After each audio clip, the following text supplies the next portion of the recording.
Gentleman from Texas, Mr. Green, who is also the chair of the Subcommittee on Oversight and Investigations, is now recognized for 5 minutes. Thank you, Madam Chair. And I thank the witness for appearing today. Sir, I have in my left hand a sealed indictment from a grand jury as it relates to Mr. Samuel Bankman-Fried, and in my right hand, the Securities and Exchange Commission's complaint that has been filed against the same defendant. Let's put aside the civil complaint. I have one question, but first I'd like to lay a predicate by going through these charges in the criminal complaint. Wire fraud on customers, conspiracy to commit wire fraud on lenders, conspiracy to commit commodities fraud,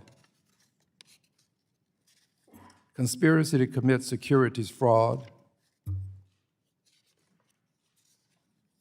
conspiracy to commit money laundering, and the list goes on with a few others. I mention these things to you, sir, because Dr. King reminded us that nothing in all the world is more dangerous than sincere ignorance and conscientious stupidity. Mr.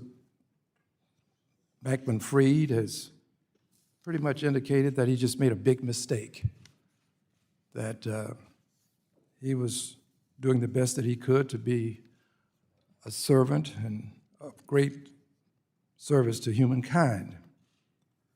But I would also mention this: he did attend Canada USA Math Camp, a summer program for mathematically talented high school students. He also has a degree from MIT, 2014, bachelor's degree in physics with a minor in mathematics.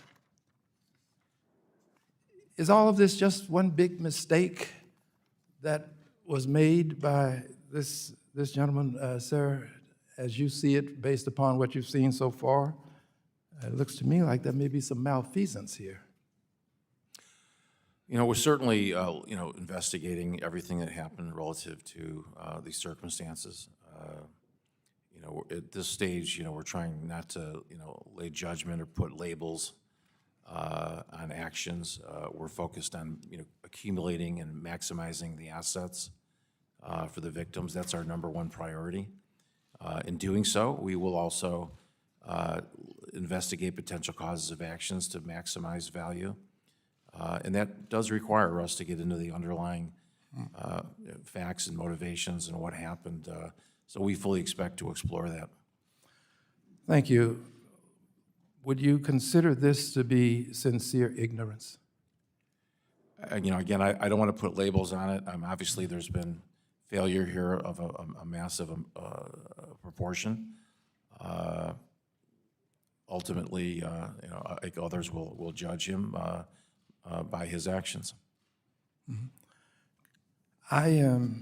I find it difficult to believe that we're dealing with conscientious stupidity. It seems to me that you'd have to be rather talented to do all of these things to the extent that they were done, and do them successfully for as long as he was able to accomplish these things, that they just don't emanate from ignorance and stupidity. And a lot of people have been hurt.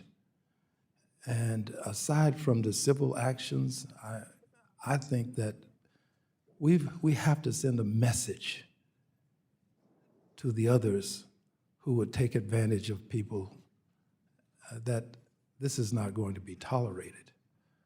And I thank you for what you've done. You've been very direct. I read your testimony. And based upon your testimony, it just seems to me that we have more than sincere ignorance and conscientious stupidity. I yield back the balance of my time. Thank you. The gentleman from Texas.